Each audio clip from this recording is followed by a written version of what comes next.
You're such an asshole. AssholeConsulting.com. Go there if you have any questions. We might have a bit of technical problems. I have been, I'm going to be updating the site, and I just haven't, I don't know what happened to requests. It just dropped off. I don't know if people are preparing for the election or what.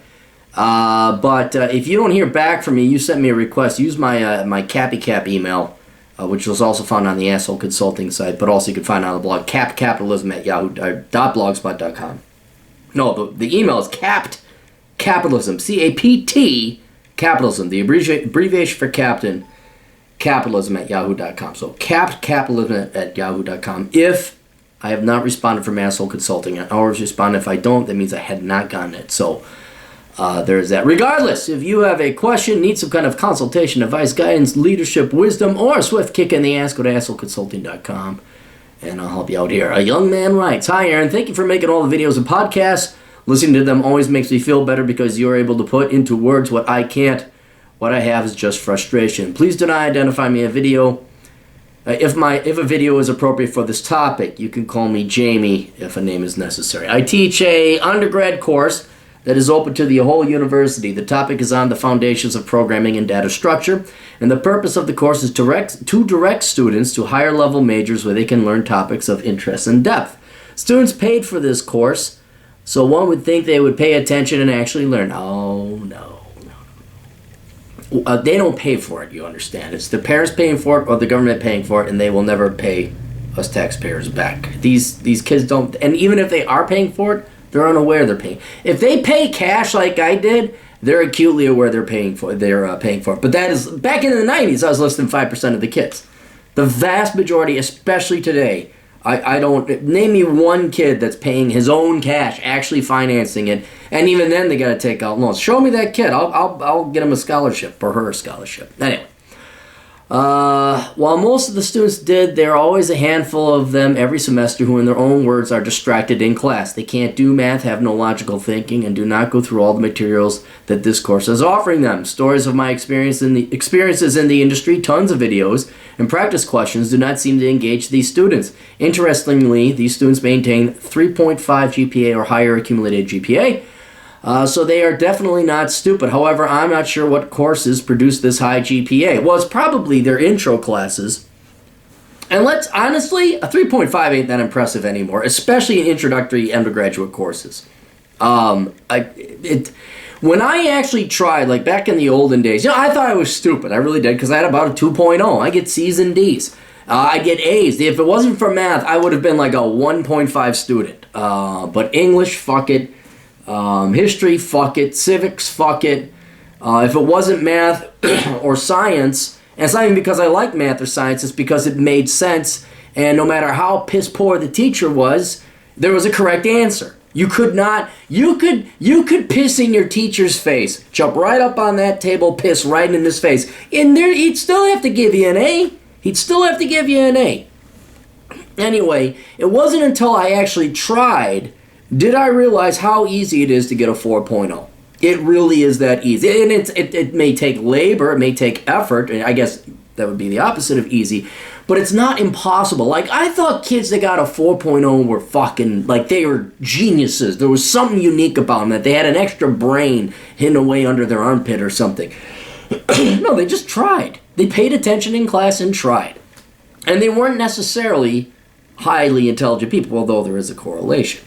So a 3.5, especially in the first year, that doesn't necessarily mean they're smart. I mean, that, especially with grade inflation. I know you're in IT and STEM, but you're probably the only IT or STEM class they're taking their first year. They gotta go get their fucking hate white male studies, suck a black lesbian woman's cock, diversity Hispanic Guatemalan poetry studies. They gotta go get the fuck whitey study. And those are like, yes, Marx is great. Oh, I hate myself because I have a penis. And then they get your A. So I would imagine, don't use GPA anymore to assess whether or not these kids have the potential to do well in your class.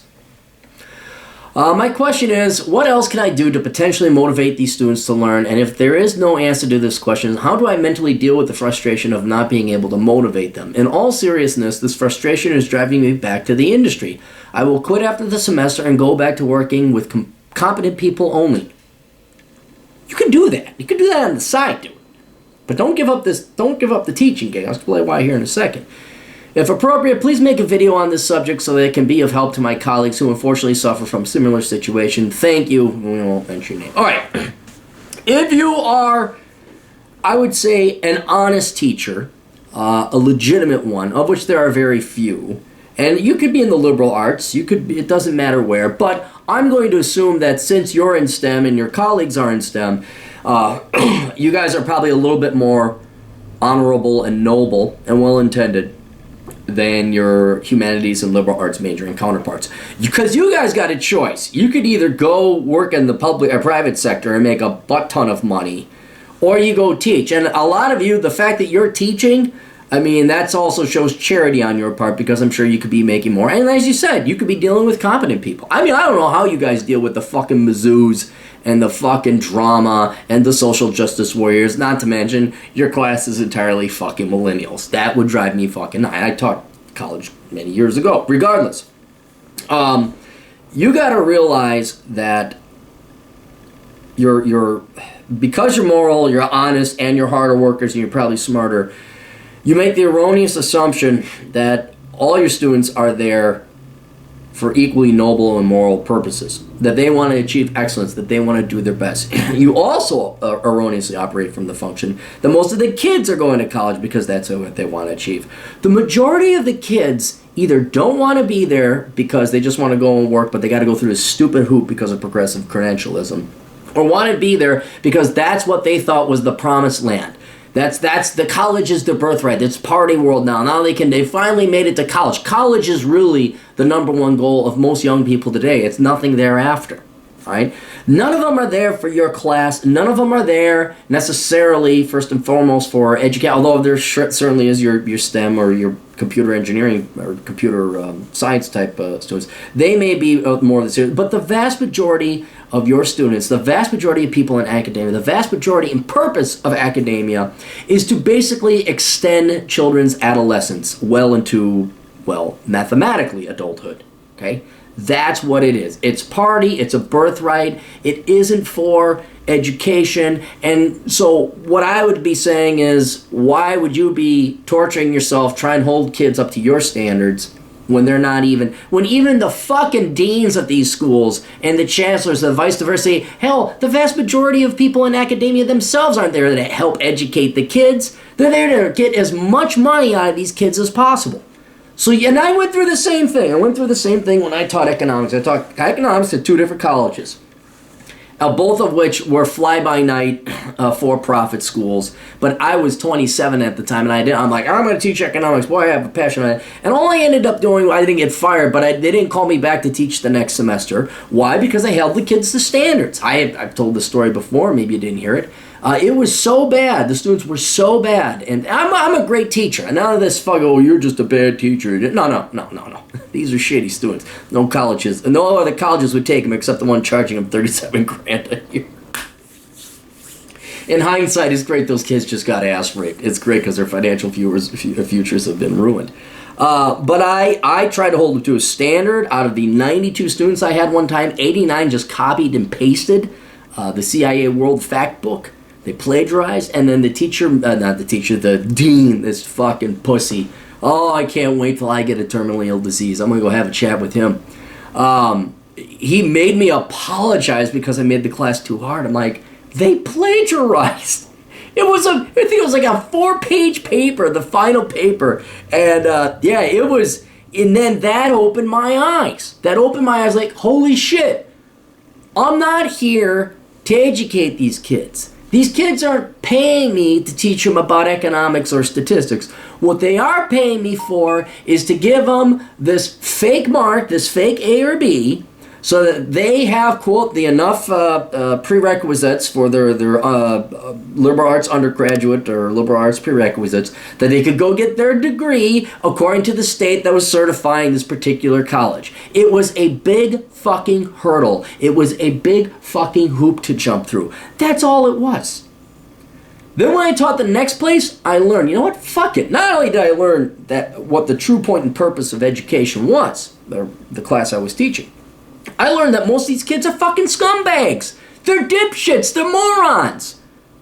And I could either try to insist upon holding some kind of modicum of standards and some kind of level of education and to try to impart something that would actually help these kids, or I could shut the fuck up, play ball, lower the standards so low a millipede couldn't even do the limbo on it, and then get my paycheck and get the glorious reviews and pass these fucking sheep on. Get their money, fucking run. Rubes and yokels. That's what it is. So the next place I taught at, I basically made it impossible for you to get below a B. You would have to be such an incomprehensible... You could not conceive of the retard. We actually had an alcohol baby come in. He didn't have any short-term memory. He could not do math. He still managed to get a B in my class. All right?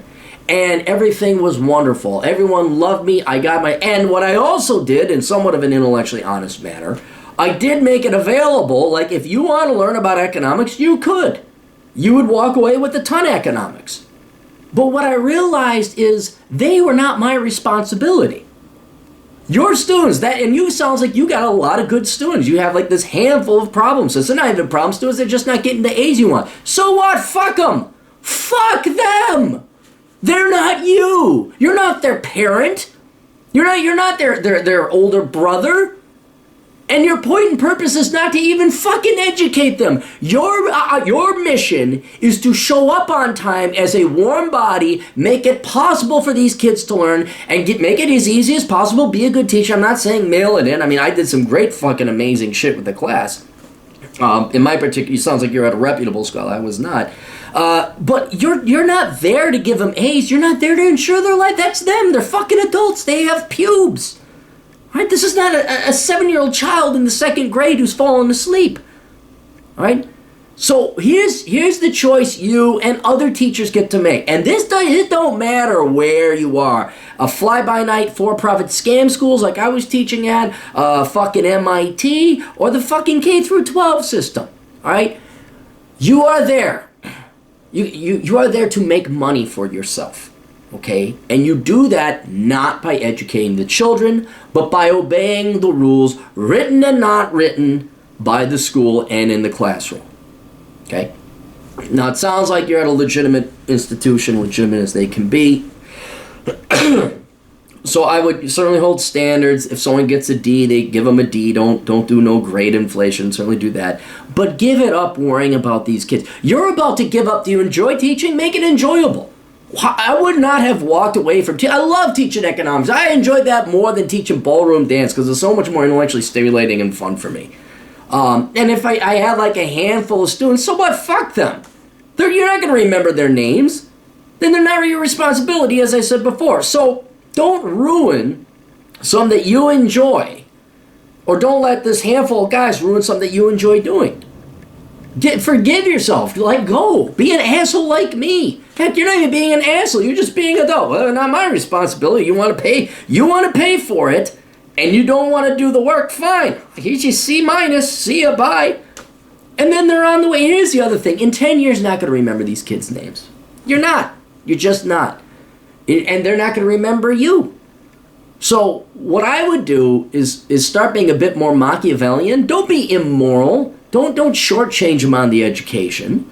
But give up this thing about you have some kind of responsibility to make sure every one of your kids earns a 4.0. You don't. The kids today are way too fucking lazy. I'm amazed it's just a handful in your class. So what you do, you make it so if someone wants to get an A, they can actually earn an A.